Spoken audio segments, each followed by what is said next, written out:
Gravity को हम सब लोग अपने डेली लाइफ में एक्सपीरियंस करते हैं। जब हम एक बॉल को हवा में उछालते हैं तो उसका नीचे की ओर गिरना, पानी का नीचे की ओर गिरना, हमारी अर्थ सन के आसपास परिक्रमा करती है और बाकी सब प्लैनेट्स भी ऐसा ही करते हैं और हम सब लोग अर्थ से जुड़े रहते हैं। तो ये सब ग्रेविटी के कारण ही होता है। इस वीडियो में हम सब लोग जानने वाले हैं कि ग्रेविटी फोर्स क्यों नहीं है। Hello friends, my name is Ayush and you watching science इमेजिनर।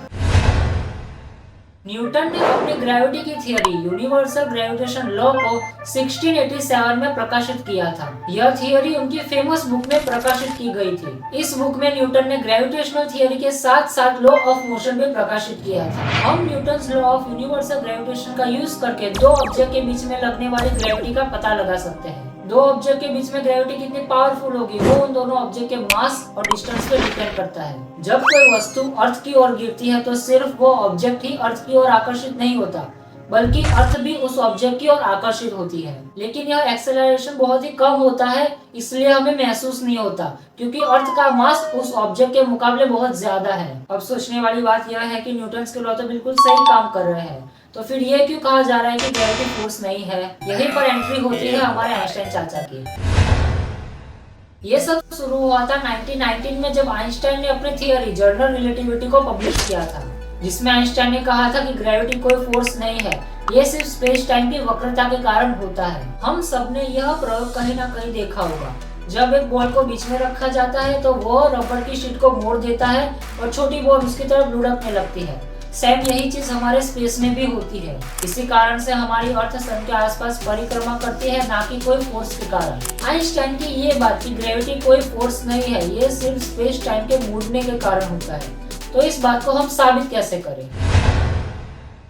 मान लो कि ये हमारा सन है और उसके पीछे एक स्टार मौजूद है और ये इस स्टार की रियल पोजीशन है। लेकिन उस स्टार की लाइट जब हमारे सन के पास से गुजरती है तो वो मुड़ जाती है और उसकी पोजीशन हमें दूसरी दिखाई देती है।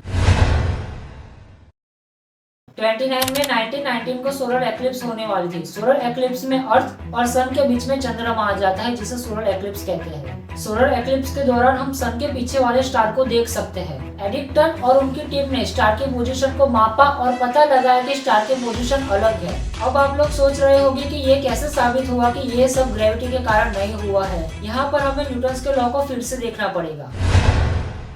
न्यूटन्स के लॉ के अनुसार हमें ग्रेविटी का पता लगाने के लिए उन दोनों ऑब्जेक्ट के मास की जरूरत है, लेकिन यहाँ पर लाइट के फोटॉन्स का मास तो होता ही नहीं है, तो फिर सन लाइट को कैसे अट्रैक्ट कर सकता है। यहीं पर न्यूटन की थियरी गलत साबित हो जाती है, क्योंकि ग्रेविटी के लिए मास की जरूरत है। यहीं पर आइंस्टाइन की थियरी सही साबित हो जाती है कि ग्रेविटी कोई फोर्स नहीं है, ये सिर्फ स्पेस टाइम के मुड़ने के कारण होता है।